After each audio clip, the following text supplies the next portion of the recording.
The Maple Leafs give up a touchdown on Long Island as they allow a season-high 7 goals. Welcome into Rink Wide Toronto, sponsored by Bodog, free casino games and sports odds. It is time to play at bodog.net. Rob Wong, joined alongside by David Alter, comes to us from Long Island, where the Maple Leafs fell 7-2 to the Islanders. And as I mentioned off the top, a season-high 7 goals allowed for the Maple Leafs in this one. And pretty surprising, Dave, considering the Islanders are not exactly known as a prolific, high-scoring type of offense. They are more known as a defensive-first squad, and we definitely saw that in the third period when they went up a couple of goals and shut this baby down. But this one really tonight about the Maple Leafs shooting themselves in the foot with a ton of giveaways in their own end, in the neutral zone, at the blue line. I mean, pick any part of the ice, all the mistakes ending up in their back of the net. And kind of interesting because of late, the recent run of games for the Leafs has been about them getting outplayed and outshot and still finding a way to win. And tonight, for the most part, they outplayed the Islanders, but they end up with a loss. Go for it. Yeah, there was 2/3 possession up until the big turnovers in that second period. Even Sheldon Keefe said after the game that he actually liked the second period when it came to how they were pushing the play, playing their brand of hockey. Everything was all about that. But their offense wasn't there. And then when they were in their own end, they were gifting the Islanders the chances. And one person, I hate to single out any one person in particular, but, the Leafs are in this experiment to figure out who their 6 defensemen or perhaps 7 are going to be for the start of the playoffs. And this was not a good game for Timothy Liljegren. 4 giveaways on the ice for a lot of the goals. He did get he did get an assist on one of the goals there, but this was not a good showing for him. Their offense just wasn't there. A lot of the issues that Sheldon Keefe was talking about going into this game, that they weren't kind of getting into the interior, but they were pushing the pace of play and they're playing their style of hockey. So what do you do? Like, is it just a matter of desperation? Is it a matter of the Islanders just reading Toronto's tendencies well? I don't know what it is, because it just looked like a team that just got a little bit sloppy and careless at times.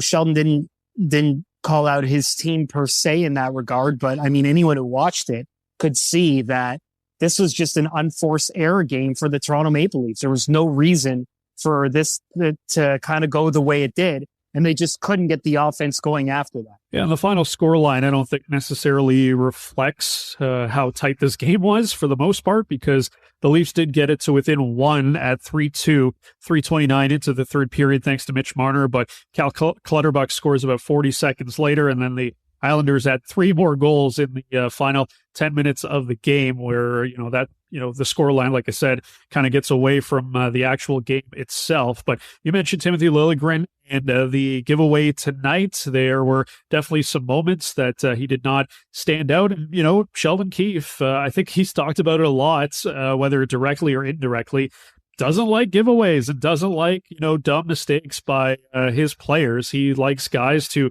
make smart decisions and, to make the safe play, the right play. And tonight, it did not seem to be the case for Timothy Liljegren. A pretty tough showing at times. But let's hear from the Maple Leafs defenseman who was asked about his second period blunder. I don't know.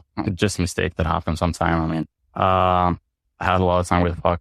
Obviously, didn't make a good play on it, but stuff like that's gonna happen. But I just think. Yeah, and Dave, you do like hearing that from Liljegren, who has had some of these moments already earlier this season that, he's just going to try to move on from it. I mean, that's all you can do. I think the unfortunate part about that play specifically is that he made a good play to win the puck battle. Yeah. And then he just flubbed the pass. So, it wasn't completely bad. It wasn't like he lost the puck battle and then was, out of position. It was kind of unlucky. But at this stage, when there's, 13 games remaining, I mean, Sheldon Keefe's trying to figure out who he can trust and who he can't trust heading into a game one. And I'm sure he's not going to look at just one specific situation, but he's going to start looking at these final games. You would think of, who are the guys that I feel I can put out there in game one that aren't going to come back to bite me. I try not to look at this game in absolutes, right? Because there's so many new bodies. And there's a lot of these games where the Maple Leafs are playing against desperate teams that have a lot more to play for. Case in point, the Islanders were fighting for a wild card spot, and before that with Ottawa, and then again Carolina kind of jockeying for position on the other side of the division. But this is a different team now. As good as the team was before the trade deadline, they made all these changes, and then you pretty much have a different construct of what the team is. And with the new bodies, you're going to look at the sample of how this team played post-trade deadline because of how many new bodies there are there. And so you factor all that into account, and it's not looking good for someone like number 37. It just really is. Like, there is a different standard with the depth, with everything. These are little mistakes, and sure, they could be corrected, and he can still redeem himself between now and the remaining 12 games that are available. I don't know how many he's going to play, because there's going to be a rotation of these 9 guys or 8 guys, if you want to look at it, without Connor Timmins. So these are just little things. How he responds to that will be really important. But this was especially bad when you have 4 giveaways and the team is really pushing the pace of play, and everything just kind of goes undone at the seams because of just some careless mistakes. Yeah, and it wasn't even just the giveaways. I mean, there were some defensive breakdowns. There was some, unfortunate puck luck as well. I think Ilya Samsonov on one of the goals there, tries to rim the puck around the glass, and it looked like on the TV broadcast it actually hit Jake McCabe's stick and went right back into the crease, and then the Islanders were able to score a goal there. So just kind of an odd night all around at times. But there were some moments that definitely stood out from a negative sense with the giveaways in the Maple Leafs, and that ended up in the back of their net. We will talk a little bit more about that, as Mitch Marner was one of the other guys that got into the giveaway tonight for the Maple Leafs. But William Nylander, John Tavares heading into this one, Dave, a lot of chatter, of course. Sheldon Keefe, essentially calling out William Nylander for his poor play of late, and John Tavares, not so much saying that he's been poor, but he's trying to get these guys going at this stage. And they've both had phenomenal seasons for the most part, but right now are going through a bit of a lull. Before we hear from William Nylander, what did you think of both of those guys? Yeah, I think they were better, but again, they didn't really go into the interior too much. Surely, if they get enough offense, things can kind of change. We're talking about a different narrative. Like, the Leafs were up 1-0 for a lot of the game. Eric Gustafsson has a grade A chance in front of a net. Sorokin gets his paddle on it, which could be a potential candidate for save of the year. That makes it 2-0. The Leafs are able to kind of create some separation, but their guys offensively have just not been able to kind of get going in that regard. And so this is kind of a catch-22. Look, I mean, you want as a team to build a defensive identity and do all those things. Sometimes it's going to come at the cost of lighting it up all the time. And so there's been a bit of a dip in that regard with both number 91 and number 88. And so maybe not so much with Tavares, but there's been a lot of experimentation with him too, putting him on different lines, putting him in different spots. And when you mix and match and change and do all these things on a regular basis, guys are going to get a bit out of funk. They're professionals. They're going to say they can play with anybody. But at some point, you kind of want to find your rhythm at this point in the season, not feel like you're at this point where you're trying to find it. And that could be the most concerning thing. Yeah, well, you look at the stats for both of these guys tonight. Specifically, William Nylander had 5 shot attempts, with just one of them on goal. John Tavares also with 5 shot attempts, and just 3 of them on net tonight. And neither guy picked up a point in this one, as the Maple Leafs fall 7-2 to the Islanders. But let's hear from William Nylander, who admits that his recent play has been pretty poor. When it comes to the lulls, is it just, it's a long season and it kind of the ebbs and flows and just kind of trying to find that next gear before the playoffs? Yeah, for sure. Like, I haven't been happy about my game. I'm pissed off about it. So, it happens. You just got to dig yourself out of it. You give yourself a pep talk, watch film. How do you do it? Yeah, I mean, just go back to watching games where I play good, and get back to that kind of game, which I think was like tonight. Yeah, to be honest, really one of the last guys that I have too much concern about, because he's been pretty consistent all season long. I mean, everybody on this team has gone through lulls. I wouldn't say any particular player has had, a perfect season. As far as consistency goes, there's been, even an Austin Matthews or a Mitch Marner, as good as they've been this year. They've had, some moments where they were not at their best, and Willie Nylander and John Tavares, maybe the latest guys going through it right now. But we did see in that third period, Sheldon Keefe switching it back up, going to the traditional, top six, if you will. I mean, Cal Yarncrook was up there tonight, but Marner and Matthews were reconnected in the third, and then we saw Tavares, Bunting, and Nylander as well. First, let's hear from Mitch Marner, who picked up a goal as soon as those combinations were put together to bring the Leafs within a goal. But then shortly after, as we mentioned, Cal Clutterbuck with the backbreaker to put the Islanders back up by 2. Marner says it was a play that he wanted back. It's a play I got to own up to and do better with. And, think I can make that play to Mo, and I'm going to be sure with it. And, if not, there's nothing wrong with going in and getting after that puck. And, me and Mo have speed. It's just trying to make a play, and it doesn't go your way all the time. And, comes back to cost you, and sucks. Yeah, it definitely sucks. It was a tough spot too, Dave, because it felt like the Maple Leafs had the momentum there. They'd been out playing the Islanders up until that point, but to give up the goal like right away after you get the goal to get you within 1 is just such a tough play there. Yeah, it really felt like they were just kind of dumbstruck at that point when that goal happens, and it's a weird play and another kind of turnover, that pass from Marner to Morgan Riley. But I mean, I really liked the way they were kind of playing up until that point, as you mentioned, and reuniting Matthews and Marner in that particular spot, I think kind of ignited that spark. Like, you could just see Matthews thread the needle for that one-timer to get Mitch going, and that goal that made it 3-2.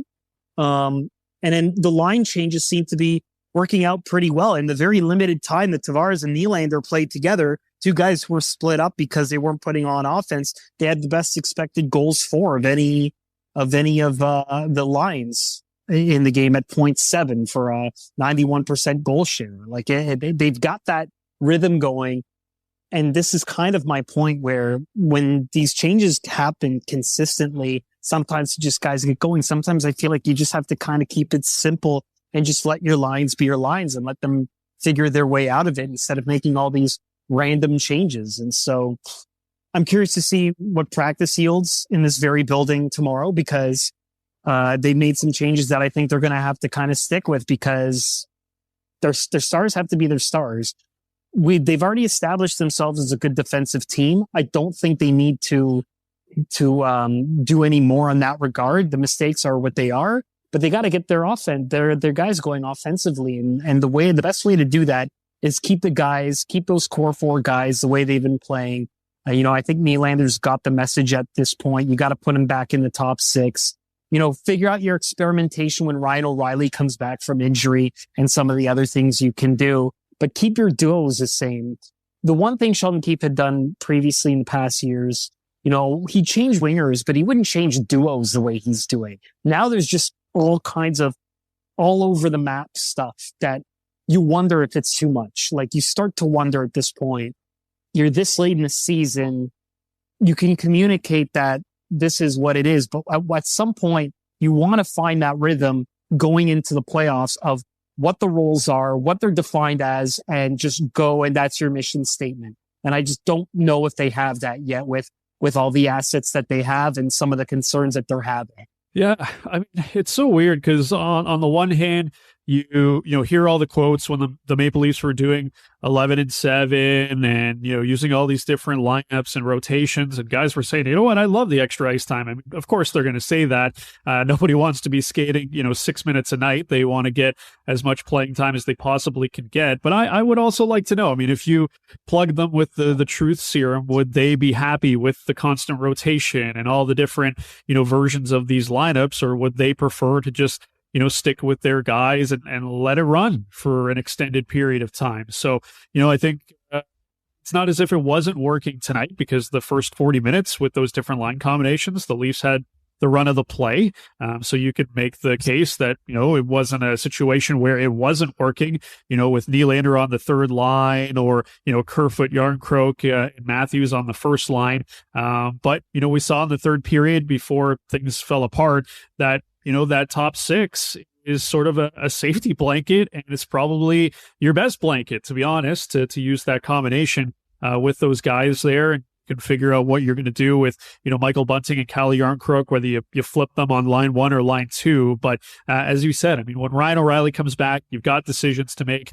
You've got decisions right now to figure out, who's going to make that, final roster spot on the forward line. You would think whether it's a Matthew Nyes, Zach Aston-Reese, Bobby McMahon, like that, those are your options there where you got to figure out what's going to happen. But, I still think we're going to see, Sheldon Keefe use the blender, but to be honest, it might be time to just chuck that thing in the garbage. Well, I mean, I get that you're trying to figure out things and there's not a lot to play for outside of home ice advantage. But at some point, you got to figure out, okay, enough is enough. What's the pecking order here? That's always the concern. That's, at this point late in the season, you kind of want to know what it is. And then you kind of only, with the defense, I get it. The defense is justified. You have 9 guys. You want to keep some guys in. You can rotate them in on the bottom pair or mid pair or whatever the case may be. But you've got to reach a point where you know what it is. Because even those games when they clinch second or third or whatever it is, those guys aren't going to play anyway. And those are going to be garbage throwaway games also, right? So how many games do you have realistically left where you can just play some consistent, sound, this is who we are hockey? Maybe 10, maybe a little bit less than that. So when does that start? I'm not sure. Injuries are going to change those things. Sure. But the forward lines, I think you've got to keep the core 4, especially with Ryan O'Reilly out. You got to keep the core 4 the way they are. I think the message to Nylander has been delivered. He got that out a couple days ago. I'm looking at the lines here, his expected goals. He was all over the place. There was at times where you kind of wish he would have gone to the interior a little bit more, but nobody did. The Islanders did a pretty good job of kind of keeping everyone on the outside for the most part. That's just kind of their MO in that regard, even when the expected goals are the way they are. So I don't think that was exclusive to Nylander, but I do think the message has been delivered, and you've got to let him play with weapons, not drive things on the third line. Because anytime they've done that, it just seems like it's not the right time to do it. And you thought at this point in Nylander's career that this message sending was over. And now that it's happening later in the season, I mean, I guess that's progress, but you just don't want to see this now when he's been such a consistent playoff performer for you guys, and it's getting so close to it, to the point where you wonder where the switch is. And so that's kind of where I'm at with the way things are. I think the changes have to be minimal at this point, and just kind of let the guys be who the guys are at this point. You've had a few weeks. Forwards should be consistent. Let the defense switch a little bit, but the forwards have got to start being consistent here in terms of what they look like. I think what would have been interesting, and we may still see it because the expectation is Ryan O'Reilly is going to get some regular season games, off that finger injury before the playoffs. So, maybe we see Nylander and O'Reilly together. I think that would be interesting because as nice as Sam Lafferty has been at times, and, I still think there's something there with Bobby McMahon, those guys aren't exactly, high-end offensive players. And not that Ryan O'Reilly, maybe at the stages of his career, is a super high-end offensive player, but he's got that pedigree. He's a guy that's put up a lot of points in the National Hockey League, more than a Sam Lafferty or Bobby McMahon, who picked up his first point tonight. I wonder, if that's a combination that potentially could work. I think I would like to see it, even if it's for a few games to get an idea of what could be there. But, I understand Nylander drives his own line and he can do it, but I just wonder if he was with, some better offensive players, if it might look a little bit better and work a little bit better with him there on the third line. It's not something they did in the playoffs. That's the funny thing, right? Every time they've tried that, it's always been a message sending thing and not something where they feel like, oh, well, he's taken it and now we have this spread out offense. The whole reason they got Ryan O'Reilly was for that to be a strategic thing more than it was a punishment when Nylander was there, right? So when they tried Ryan O'Reilly down there, that's like, we have 3 strong centers. And what does every Stanley Cup driven team usually have?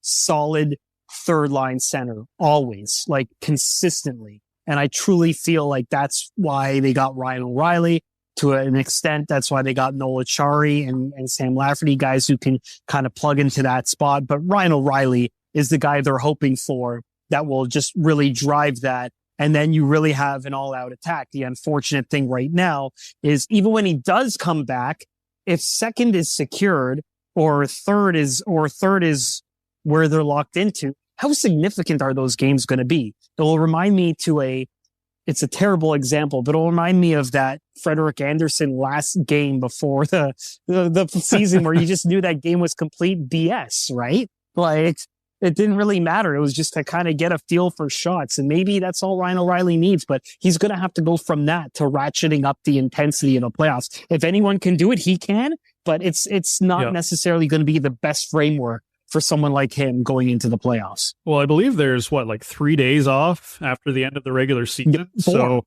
4, so right? Okay. So yeah, you would think some guys are going to want to play that last game, even if it means absolutely nothing. 4 to, 13th, 17th is the first day of the playoffs. 13th is their last day. Right. So, 3 days officially off before game number 1, potentially. And you would think guys just want to get some game action because you don't want to have 4 days off.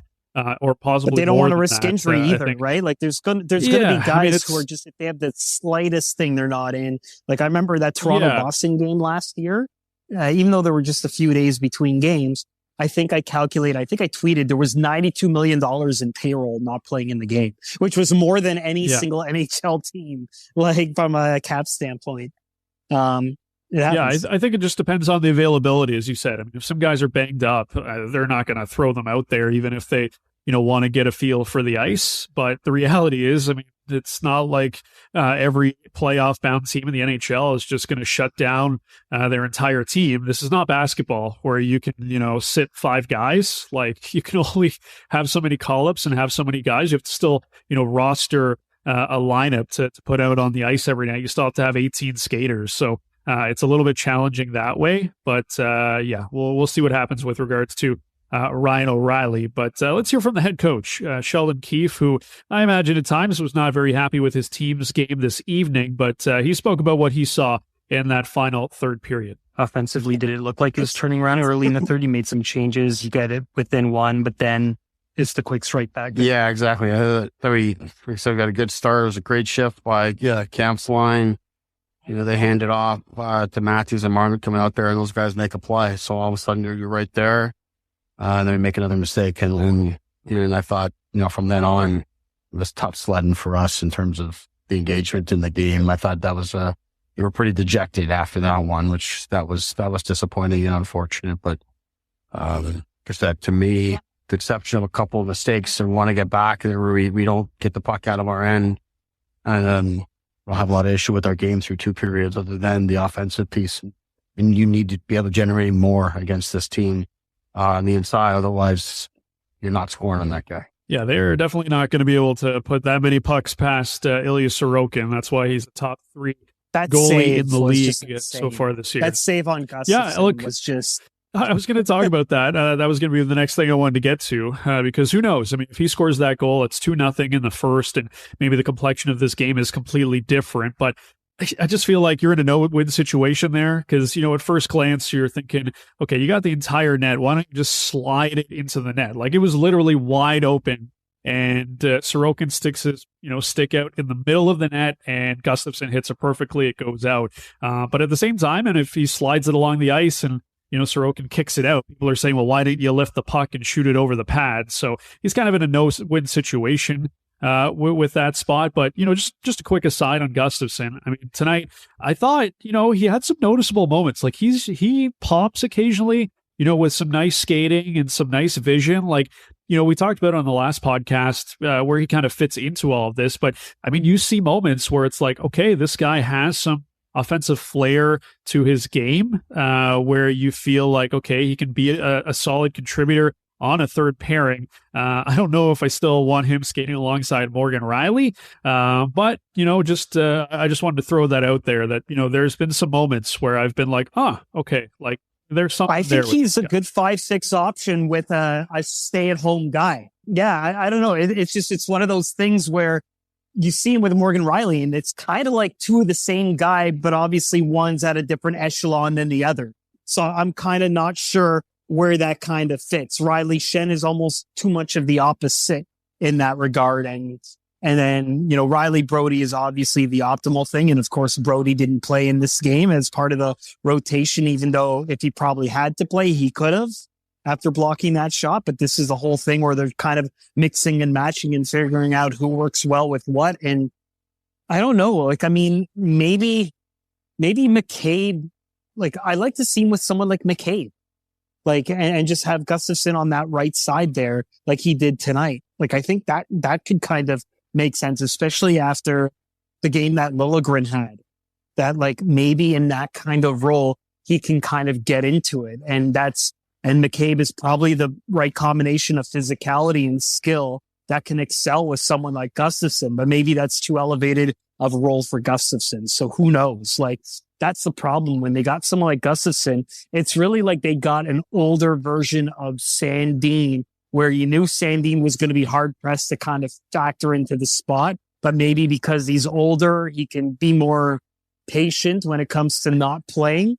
And that's kind of a weird juxtaposition, right? Because he has skills. He can put points up. They just don't have a proper role for him right now. Like that's really the difficult part of all this. And I've had a chance to talk to him a couple of times, and he seems really eager and excited about this opportunity, but also has the right temperament to kind of know what this is about, and knowing that guys are going to kind of factor in and out, and this could be a short-term thing for him, but he's happy to kind of just ride the wave of it because he's kind of bounced around the league before as well, but seems to kind of know when injuries are going to necessitate his purpose to kind of play on a daily basis. He can show flashes of brilliance like he did on that play. I like this game. Like I do. I just don't know exactly where it kind of fits with these 6 or 7. And even if he's the 7, I don't know if he's the number 7 you want in an 11 and 7 formation, because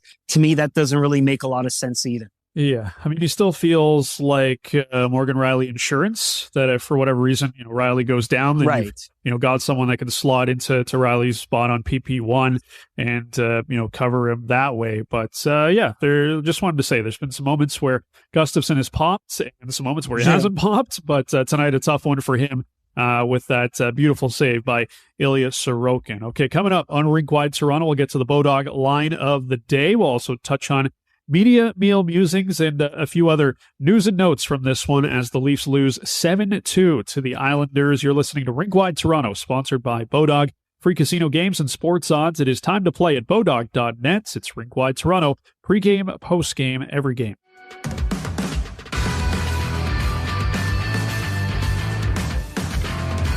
It is Rink-Wide Toronto, sponsored by Bodog, the place to play free casino games and get the latest sports odds. Rob Wong joined alongside by David Alter from Long Island. Maple Leafs losing at 7-2 to the Islanders this evening. Time for the Bodog line of the day. And I made a bet earlier, Dave. I thought that Pierre Engvall might score in this one because, as we've seen over and over again, former Maple Leafs tend to score against the Leafs. Maybe not in their first game immediately, but over time, they always seem to exact some sort of revenge. But no goal for Engvall tonight, despite 7 goals by the Islanders. But one thing stood out. I mean, 2 things stood out. One, he's obviously clean shaven now. He's a different man. It's sometimes hard to recognize him, but I know you tweeted about it. I tweeted about it a couple of times. Pierre Engvall out there like he's Scott Stevens tonight, throwing the body around multiple times in the first couple of shifts. Like, it was pretty clear that, I'm sure he had money on the board, but it was pretty clear he felt a little extra motivation to maybe show something. Yeah, he laid that big on the numbers hit on Mark Giordano. And I'm just like, what? So I see that. And it's not even so much that he hit, and I was surprised that he hit. It was that moments before that hit, he had a chance to just absolutely wreck Calle Yarncroke along the boards. And instead he just swatted with his stick and turned away. And I'm like, that's the Pierre Engvall I remember. Like immediately, that's what I thought. And then he went from that to like from 0 on the hit scale to 1,000 at that point. And I'm just like, oh my goodness, what is happening here? It was just unbelievable to see him do that. The prop should have been, how many hits is he going to end up with? And I didn't even look in the final tally here. I'm looking at the event summary for number 18. I have to remember he's number 18. Yeah, 2 hits. So that's about right. Yeah. He threw the first 2 hits and he was like, whoa, wait a second. This ain't me. And he just was like, I can't do this anymore for the rest of the game. It was like an out-of-body experience for Pierre Engvall throwing those first couple of hits at the start of the game. But he's been, solid with the Islanders, has found a home there on the top 6 and has provided them some pretty good minutes so far. So, good for Pierre Engvall now with the New York Islanders. Did want to touch on the goaltending tonight because I think you look at the stat line, Dave, and if you didn't watch the game, people are going to go, oh my God, Ilya Samsonov gave up 6 goals. But, I think it's one of those games where, there's a couple of deflections, some weird bounces. You're not going to blame Samsonov for any of this. Maybe he could have had the Timothy Liljegren giveaway because that was a save that we've seen him make. I thought the Cal Clutterbuck shot was a perfect shot. So, this is a game, I think, if you're Samsonov, you kind of just go, yeah, it is what it is. And it doesn't really take much of the blame. I don't think anybody really would. So he spoke to media afterwards. Basically, I had to split away from that because we had been trying to get William Nylander about his game for a while. And we were told, pick one or the other. And so without the risk of all of us missing anybody, I went to Nylander and everyone went to Samsonov. And he really just kind of had one game. He's like, bad game, but I got more important things to worry about, which is, he's about to become a dad. Sheldon Keefe said afterwards that it's expected that Samsonov will practice with the team tomorrow here in this building, but Matt Murray and Joseph Wall are going to handle the rest of the road trip while he goes back, especially. And that makes sense too, because even if it is any day you don't know, the worst thing you could be is in Florida, which is much further away than New York. New York's a quick hustle back, but they're going to be around the southern part of the United States right after this. And so, you wonder, he didn't look terrible on a lot of these goals, especially early on. I thought he had made some pretty good saves, and then a lot of these were just really bad giveaways where there was just kind of no time to react. Toward the end when the game was kind of out of reach, there were pucks that were going up high on him, and I thought, okay, well, yeah, he could probably save these, but this game's over too. Like it just, the interest didn't look there. And so clearly he's got other things to kind of worry about. Remember, he's dealing with an injury too. Then that's the other thing. For all the talk about, not having to play defensemen when they're hurt or having little knocks like they did with Brody, the same should be with the goaltender too, especially when he has a personal matter to deal with. Let him rest for the week, get him, whatever this ailment that he's been having since Seattle that he's not disclosing that looks like is bothering him at times. Even though he says it's nothing crazy, he's always going to say that. Just give him the rest. He's not going to lose his gear. Matt Murray's starting to find it a little bit. Joseph Wall can get one of these games here on this trip. And then when Samsonov comes back, he can kind of be the guy. Maybe there's that fear that if he's gone for too long, he doesn't find it. Matt Murray reclaims number 1. I don't know what goes through goalies' heads, but I got to wonder at this point, because if he's dealing with something small, the decision like this has to be made. Go home, be a dad for a bit, also get rested so that this thing doesn't bother you when we need you the most. I think you hit on everything there. He's got a lot of stuff going on right now. Not that, hockey is the least important thing because he's still, got a day job or a night job in this case to do. But I can't imagine it's easy right now for him with everything happening in his life. So there wasn't a ton of positives to take out of this one as far as the loss goes. But one thing that did stand out, Bobby McMahon picking up his first career NHL point, still waiting for that first career NHL goal, of course, but a nice moment for Mr. McMahon to get the point there, the first of his career. But I've been waiting to say that. I mean, I wish he was like older, because then it would make more sense. Instead of being 26 years old, it just does not feel the same. But Mr. McMahon with the first point. So props to Bobby for that. Let's wrap things up here. Media Meal Musings, your first trip this season to Long Island. So, okay, first off, like? Pleasant surprise, because we get a note in the media meal that it's $20, but when I get there, they're not charging it. So what was supposed to be the most expensive media meal on the tour became cheap and free. So, I love that. That's number one. Number two, there wasn't a lot of variety, and the lineup is weird because the ice cream machine is first, and then it was like alternating between salad, fruit, sides, meat, drinks, all over the place. But the beef was amazing. It had this au jus sauce that it was really tender, a medium rare, but prepared well. So if medium rare is prepared really well, it's amazing. So there's just these little cuts of beef, like circular pieces. So it was great. Mashed potatoes looked pretty good. The asparagus was good. And then they had this soft serve ice cream. A lot of places have it. Detroit has it, but Long Island, I don't know what the dairy thing is around here, but they rave about it. Like it's one of the locally produced ones here on Long Island. And the soft serve was incredible. I had 2 servings of it. And I usually don't try to go crazy with the ice cream, but no toppings, sadly. So you just kind of had to, I managed to take some fruit from the fruit salad and put it on. But, this was a good B+. Like I was pretty happy with it. Like, pretty good. Would love to see more variety, but, other than that, pretty damn good. All right. Very surprising. Like you said. So a B plus for Long Island this year. That was very unexpected. It's a new building. I think that's it used to be one of the worst. No longer. It used to be like really bad at Uniondale. Like at that arena, it was embarrassingly bad. Yeah, that's a little bit different. I think if it was there, you might be concerned. But at this new impressive building, things have changed for the better with regards to that. But, props to the media meal at the Islanders facility, as they had a pretty good night themselves. They pick up the win 7-2 over the Toronto Maple Leafs. The Leafs will have a day off here and then, of course, be back on the ice for another game coming up later this week against the Florida Panthers, another team desperate for a win, as the Leafs will head off to Sunrise on Thursday, and we will have the postgame show for you here on Rink Wide Toronto. Make sure to like, review, subscribe to the pod wherever you get your favorite pods. You can follow us on Twitter, RinkWideTOR, at DAlter, at RobWong34, and you can always get the pod at RinkWideToronto.com. For David Alter and producer Aaron, I'm Rob Wong. You've been listening to Rink Wide Toronto, sponsored by Bodog, Canada's home for casino games and sports odds, where everyone goes to play. It is Rink Wide Toronto, pregame, postgame, every game.